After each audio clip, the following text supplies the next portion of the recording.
일본 총리가 시정연설에서 또다시 한국을 언급했습니다. 그런데 이번에는 관방장관까지 가세하면서 분위기가 심상치 않습니다. 이번에도 한국과의 관계 개선보다 상황 유지에 힘쓰겠다는 것인데요. 어떤 일인지 살펴보겠습니다.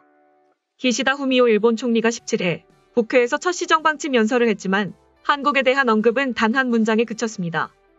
하야시 요시마사 외무장관도 국회 외교연설에서 독도 영유권 억지 주장을 되풀이하고 징용 위안부 소송에 대해 한국 정부가 해결책을 제시하라는 기존 일본 정부의 입장을 반복했습니다.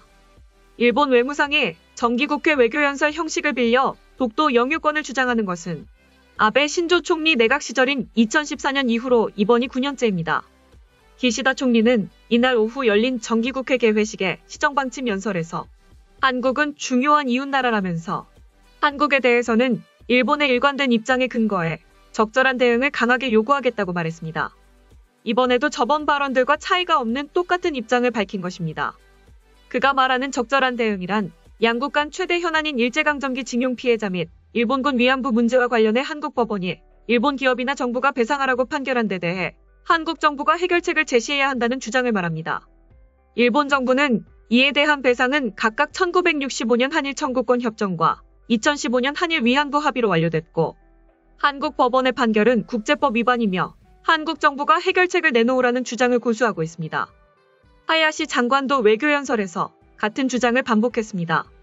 그는 다케시마는 우리 고유 영토라며 한일 관계는 옛 조선반도 출신 노동자와 위안부 문제 등으로 매우 엄중한 상황으로 이대로 방치할 수 없다며 나라와 나라의 약속을 지키는 일은 국가 간 관계의 기본이라고 강조했습니다.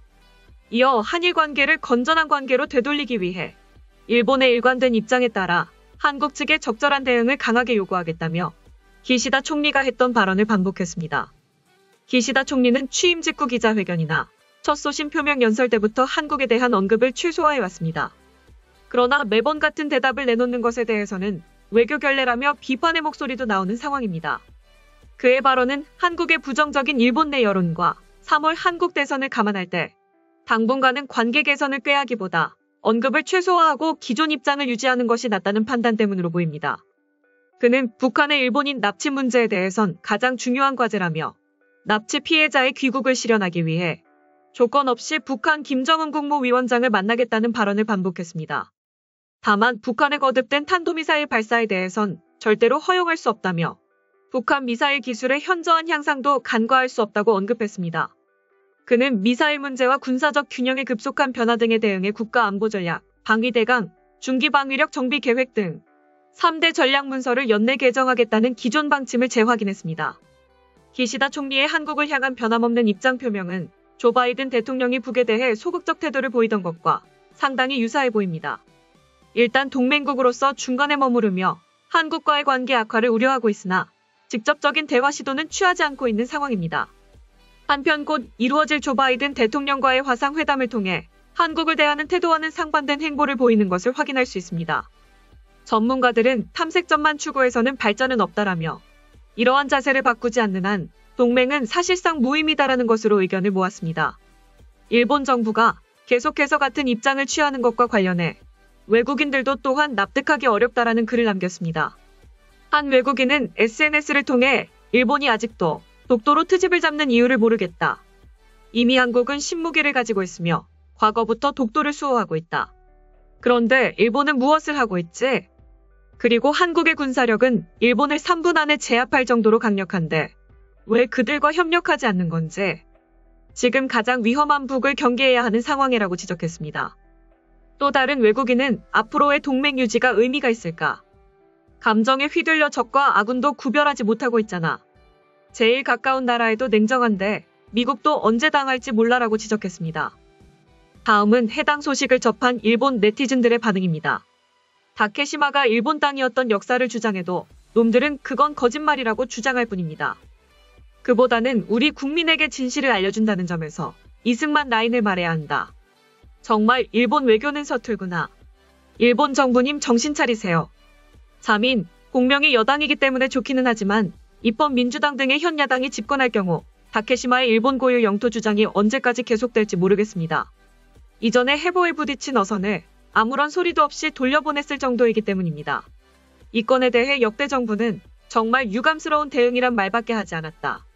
빼앗겨도 괜찮다고 생각할 정도이다. 이제 한개인이 어떻게든 해주셨으면 하는데 일본의 나라이니까 더욱 해상보안청이나 방위성이 강경한 대응, 압력을 가하지 않으면 안 된다고 생각한다. 툴트랙이라는 정부에게 이토록 편리한 말은 없다. 일본 정부의 그런 어쭙잖은 면이 국민에게 신뢰입니다.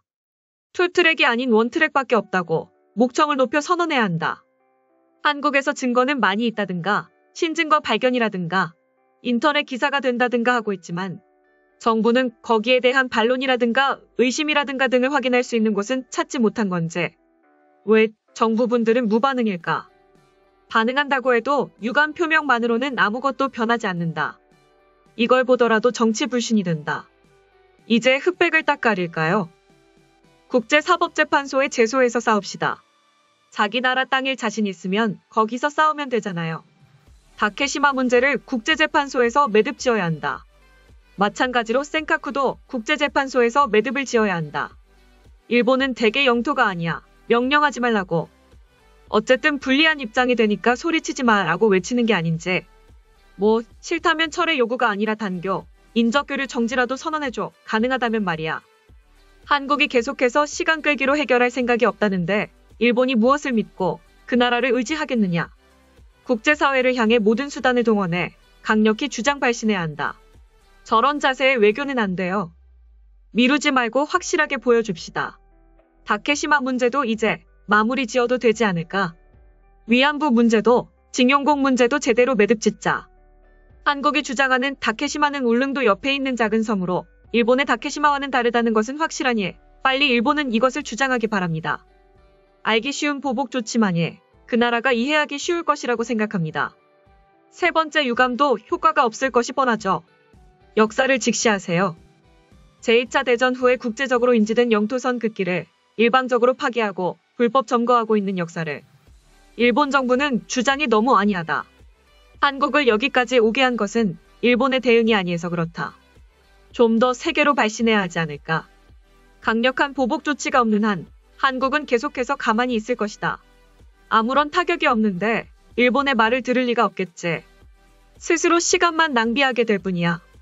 다케시마 주권 포기하면 이번에는 확실히 대마도가 유사일의 한국 땅이라고 할 게 확실해. 절대 주권 포기해서는 안 된다. 일본의 저런 자세로 대응하면 앞으로의 일본에는 이기지 못하고 경제도 일본의 협력 없이는 부상할 수 없어. 그야말로 사면초가. 지금까지 일본의 독도 관련 대응 소식을 접한 일본 네티즌들의 반응이었습니다. 내용 유익하셨다면 구독과 좋아요, 알림 설정 꼭 부탁드립니다. 여러분의 작은 행동 하나가 대한민국의 국격을 높입니다.